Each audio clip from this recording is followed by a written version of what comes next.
मैं साजन सर आप सभी को अरिथमेटिक क्लासेस में स्वागत करता हूं। आज मैं आप लोगों को जीके और जीएस में हिस्ट्री का एक टॉपिक बौद्ध धर्म के बारे में बताने वाला हूं। तो आप लोग इस वीडियो में शुरू से अंत तक बने रहिए, क्योंकि शुरू से अंत तक देखेंगे तभी आपको समझ में आएगी कि किस प्रश्न के लिए कौन सा आंसर है जो आपके लिए महत्वपूर्ण है और आने वाले किसी भी कॉम्पिटिटिव एग्ज़ाम्स के लिए महत्वपूर्ण है। तो आप लोग इस वीडियो को शुरू से अंत तक देखें और देखने के बाद अगर मेरा पढ़ाया हुआ आप लोगों के लिए कुछ सही साबित हो रहा है तो आप लोग वीडियो को शेयर करें और सब्सक्राइब करना तो बिल्कुल ना भूलें, क्योंकि आपके सपोर्ट से ही हम आपके सामने अच्छी अच्छी वीडियो लेकर आएंगे। तो आप लोग वीडियो को शेयर करना बिल्कुल ना भूलें। तो चलिए वीडियो के स्टार्ट करते हैं। तो आज मैं आप लोगों को बताने वाला हूँ बौद्ध धर्म, यानी बौद्ध धर्म के बारे में हम लोग क्या करेंगे, आज पढ़ेंगे। तो बौद्ध धर्म के बारे में एमसीक्यू प्रश्न पढ़ने से पहले हम आप लोगों को कुछ इम्पोर्टेंट पॉइंट बता दें जो एमसीक्यू प्रश्न में आपको क्या करेगा, मदद करेगा।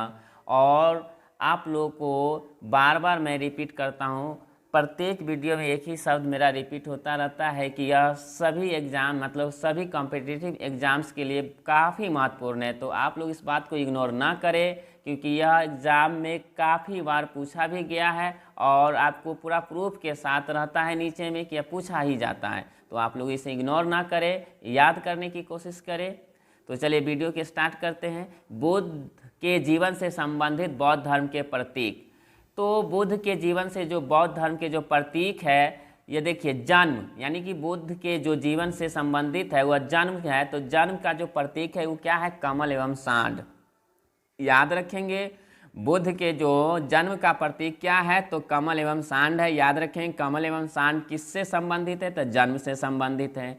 गृह त्याग, ये गृह त्याग जो घर को त्यागे थे गौतम बुद्ध, तो उनके लिए जो प्रतीक है वह क्या है, तो घोड़ा है। यानी गृह त्याग का जो संबंध है किससे है, तो घोड़ा से है। ज्ञान का जो संबंध है वह किससे है, पीपल से है। निर्वाण का जो संबंध वह किससे है, पद चिन्ह से है। फिर से रिपीट कर दे, गृह त्याग घोड़ा से है, जन्म कमल एवं सांड से है। बहुत इंपॉर्टेंट है, आपसे पूछा जाता है कि गौतम बुद्ध का जो जन्म का जो प्रतीक है वह क्या है, तो क्या है, कमल है। नेक्स्ट आपका आता है बौद्ध संगीतियाँ, मतलब बौद्ध धर्म में कितने संगीति हुई है, तो बौद्ध धर्म में 4 संगीतियाँ हुई है। तो चारों संगीतियाँ से एग्जाम में पूछा ही जाता है। बस आप लोग ध्यान दीजिए कि बौद्ध संगीति में कितने संगीति हुई, बौद्ध संगीतियाँ कितने हुई थी, तो 4 संगीति हुई थी। बस चारों के बारे में हम आपको अभी बताने वाले हैं। तो पहला जो संगीति हुई थी, बौद्ध धर्म का जो पहला जो संगीति हुई थी वह 483 ईस्वी पूर्व में हुई थी। मतलब गौतम बुद्ध के मृत्यु के उपरांत, मतलब गौतम बुद्ध के मृत्यु के उपरांत, मतलब मृत्यु के बाद ही पहला संगीति हुआ था। वह कब हुआ था, 483 ईस्वी पूर्व में हुआ था। याद रखेंगे, बौद्ध धर्म का जो पहला संगीति हुआ था वह 483 ईस्वी पूर्व में हुआ था। कहाँ हुआ था, तो राजगृह में हुआ था। उस समय प्रथम बौद्ध संगीति जब हुआ था तो उस समय अध्यक्ष कौन किए थे, महाकश्यप किए थे। याद रखेंगे, प्रथम बौद्ध संगीति किसके अध्यक्षता में किया गया था, तो महाकश्यप की अध्यक्षता में। और उस समय कौन शासन काल था, मतलब किसका शासन काल था, तो अजातशत्रु का शासन काल था। याद रखेंगे, प्रथम बौद्ध संगीति 483 ईस्वी पूर्व में हुआ था। कहाँ हुआ था, तो राजगृह में हुआ था। किसके अध्यक्षता में हुआ था, महाकश्यप की अध्यक्षता में हुआ था। किसके शासन काल में हुआ था, अजातशत्रु के शासन काल में हुआ था।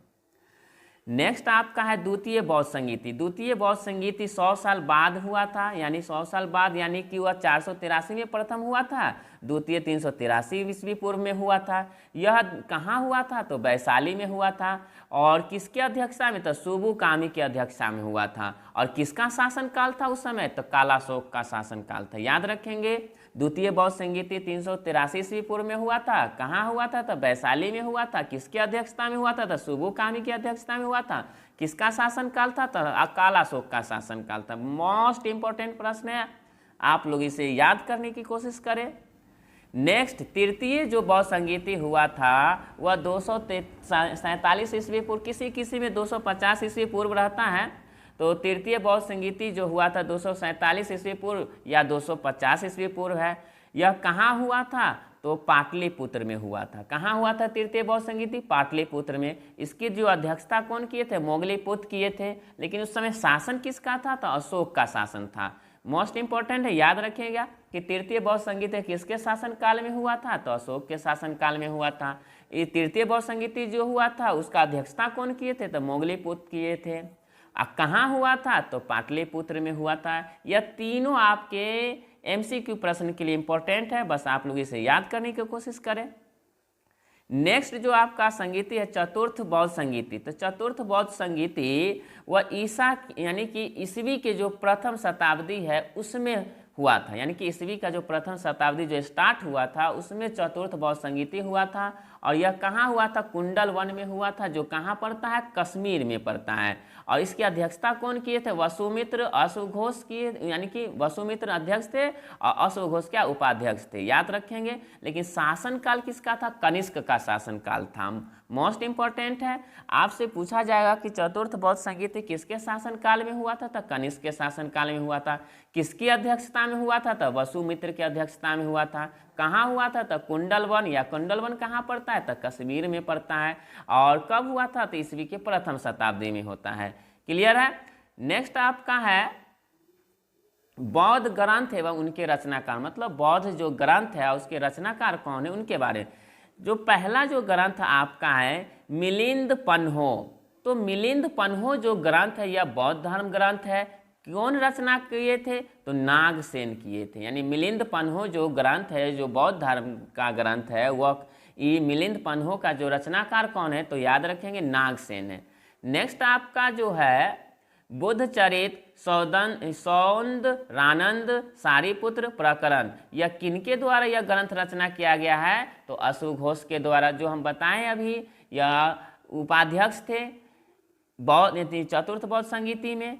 माध्यमिक कारिका, नेक्स्ट जो ग्रंथ है माध्यमिक कारिका जो ग्रंथ है वह रचनाकार उसको कौन किए थे? तो नागार्जुन किए थे। विशुद्धि मग जो ग्रंथ है उसका रचनाकार कौन है? तो बुद्ध घोष थे। अभिधम कोश के रचना कौन है? तो वसुबंधु है। कौन है? याद रखेंगे, इस सब ग्रंथ का नाम है। जो रचनाकार से रिलेटेड पूछ दिया जाता है कि अभिधम कोश कौन है? वसुबंधु है। नेक्स्ट आपका है कि हीनयान और महायान में अंतर।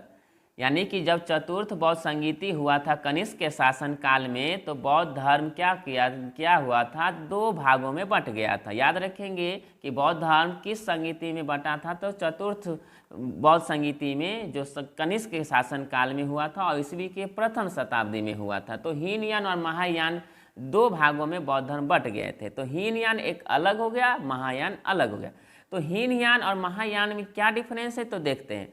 हीनयान का शाब्दिक अर्थ है निम्न मार्ग, यानी हीनयान का जो शाब्दिक अर्थ है वह क्या है? निम्न मार्ग है। लेकिन महायान का जो शाब्दिक अर्थ है वह क्या? उत्कृष्ट मार्ग। याद रखेंगे, निम्न मार्ग के संबंध है हीनयान से और उत्कृष्ट मार्ग का संबंध है महायान से।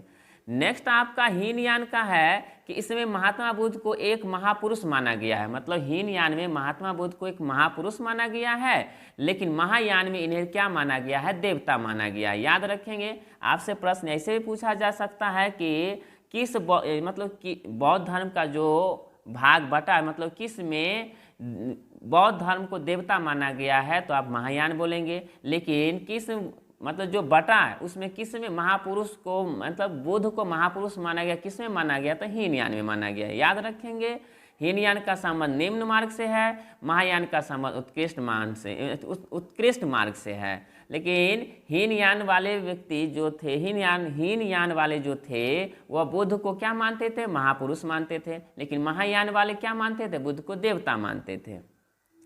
नेक्स्ट हीनयान, यह व्यक्तिवादी धर्म। इसके अनुसार प्रत्येक व्यक्ति को अपने प्रयत्न से ही मोक्ष प्राप्त होता है। मतलब इसमें हीनयान में कहा गया था कि प्रत्येक व्यक्ति को अगर मोक्ष प्राप्त होता है उसके अपने प्रयत्न से प्राप्त होता है। लेकिन महायान में क्या बोला गया था कि इसमें परोपकार एवं परसेवा पर बल दिया गया। इसके उद्देश्य समस्त मानव जाति का कल्याण पर है।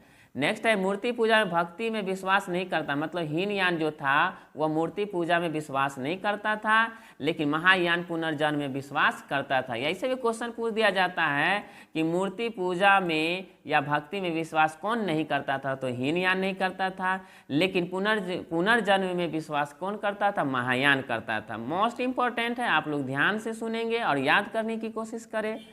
हीनयान में आपका था इसकी साधना पद्धति अत्यंत कठोर है, मतलब हीनयान में जो साधना होता था वो बहुत कठोर था, लेकिन इसमें क्या था, महायान में क्या था, आसान था। महायान में क्या था, आसान था, इजी था। हीनयान में जो आदर्श अहर्त पद को प्राप्त करना है, मतलब इसका जो आदर्श था, हीनयान का जो आदर्श था अहर्त पद को प्राप्त करना था, लेकिन इसका जो आदर्श था महायान का वह बोधिसत्व था। याद रखेंगे, बोधिसत्व किससे संबंधित है, महायान से। अहर्त किससे संबंधित है, तो हीनयान से। नेक्स्ट आपका है हीनयान में कि वैश्विक और सौतांत्रिक यानी कि वैभाषिक तथा सौतांत्रिक किससे संबंधित है, तो हीनयान से संबंधित है।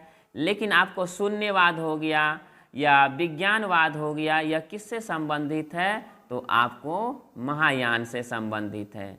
किससे संबंधित है, महायान से संबंधित है। उम्मीद करते हैं कि आपको मेरा बताया हुआ आपको समझ में आ रहा होगा। अगर आपको समझ में आ रहा है तो प्लीज़ वीडियो को शेयर और सब्सक्राइब कर दें। तो चलिए, आज मैंने कुछ पॉइंट्स के बारे में पढ़ा जो बौद्ध धर्म से रिलेटेड था। अब हम लोग क्या करेंगे, एमसीक्यू प्रश्न के बारे में पढ़ेंगे जो आने वाले एग्जाम्स के लिए काफ़ी लाभदायक होगा, यानी कि काफ़ी महत्वपूर्ण है। तो आप लोग इसे जरूर देखें और याद करने की कोशिश करेंगे। आज का पहला प्रश्न एमसीक्यू प्रश्न है कि गौतम बुद्ध का जो जन्म हुआ था वह कब हुआ था, तो 563 ईस्वी पूर्व में हुआ था। इसलिए इसका राइट आंसर क्या हो जाएगा, ऑप्शन नंबर ए, यानी कि 563 ईस्वी पूर्व। नेक्स्ट आपका क्वेश्चन है कि बुद्ध के जीवन की किस घटना को महाभिनिष्क्रमण के रूप में जाना जाता है, तो जब गौतम बुद्ध क्या किए थे कि अपना घर त्यागे थे, तो उसी घटना को महाभिनिष्क्रमण कहा जाता है। तो इसका राइट आंसर क्या हो जाएगा, ऑप्शन नंबर सी, यानी कि उनका गृह त्याग। नेक्स्ट है गौतम बुद्ध की माँ किस वंश से संबंधित थी, यानी कि गौतम बुद्ध की जो माँ थी वह किस वंश से संबंधित थी, तो कोलीय वंश से संबंधित थी। इसलिए इसका राइट आंसर क्या हो जाएगा, ऑप्शन नंबर डी, यानी कोलीय वंश। बुद्ध का जन्म हुआ था, तो बुद्ध का जन्म कहाँ हुआ था, तो लुम्बिनी में हुआ था। इसलिए इसका राइट आंसर क्या हो जाएगा, ऑप्शन नंबर बी, यानी लुम्बिनी। नेक्स्ट है निम्न में से कौन सा नाम बुद्ध का दूसरा नाम है, तो आप लोगों को पता होनी चाहिए, सिद्धार्थ इनका नाम था, यानी कि दूसरा इनका नाम क्या था, सिद्धार्थ था। इनका दूसरा नाम क्या था, सिद्धार्थ। क्या नाम था, याद रखेंगे, सिद्धार्थ था, सिद्धार्थ। इनका जो दूसरा नाम क्या था, सिद्धार्थ था। नेक्स्ट आपका निम्नलिखित में से किस राजवंश के अभिलेख से इस परंपरा का समर्थन होता है कि लुम्बिनी शाक्यमुनि बुद्ध का जन्म स्थान था, तो वह किससे मिलता है, तो मौर्य वंश से मिलता है। इसलिए इसका राइट आंसर क्या हो जाएगा, ऑप्शन नंबर ए, यानी मौर्य। निम्नलिखित में से कौन एक अशोक का अभिलेख इस परंपरा की पुष्टि करता है कि गौतम बुद्ध का जन्म लुम्बिनी में हुआ था, मतलब अशोक का कौन सा ऐसा अभिलेख है जिससे पता चलता है कि गौतम बुद्ध का जन्म लुम्बिनी में हुआ था, तो रुम्मिनदेई स्तंभ लेख से। मोस्ट इंपॉर्टेंट है, आप लोग याद रखें कि गौतम बुद्ध का जो जन्म हुआ लुम्बिनी में, यह किस अभिलेख से मिलता है, तो अशोक का अभिलेख है, रुम्मिनदेई स्तंभ लेख से मिलता है। इसलिए इसका राइट आंसर क्या हो जाएगा, ऑप्शन नंबर डी, यानी कि रुम्मिनदेई स्तंभ अभिलेख। नेक्स्ट है निम्नलिखित में से किस राजा के एक अभिलेख से सूचना मिलती है कि शाक्यमुनि बुद्ध का जन्म लुम्बिनी में हुआ है, तो अशोक से। तो याद रखेंगे कि किस राजा के एक अभिलेख से सूचना मिलती है कि शाक्यमुनि बुद्ध का जन्म लुम्बिनी में हुआ था, तो अशोक के, जो अभी हमने जस्ट बताया, रुम्मिनदेई अभिलेख से।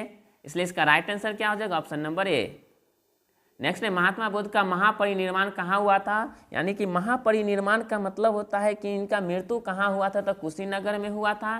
तो मृत्यु जो संबंधित हो, मृत्यु को क्या कहा गया है, इसमें महापरिनिर्वाण कहा गया है।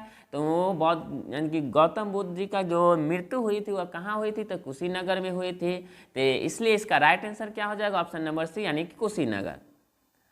नेक्स्ट है गौतम बुद्ध का महापरिनिर्वाण जिस राज्य में हुआ था वह क्या था, मल्ल, यानी कि कुशीनगर किससे संबंधित है, मल्ल से संबंधित। इसलिए राइट आंसर क्या हो जाएगा, ऑप्शन नंबर सी, यानी मल्ल। गौतम बुद्ध ने किस स्थान पर निर्वाण प्राप्त किए थे? तो अभी जस्ट हमने बताया कुशीनगर में, यानी कि गौतम बुद्ध ने जो अपना निर्वाण प्राप्त किए थे वह क्या पढ़ा थे? कुशीनगर में प्राप्त। यहाँ कुशीनारा लिखा हुआ है, इसलिए इसका राइट आंसर क्या हो जाए? ऑप्शन नंबर ए, यानी कि कुशीनारा।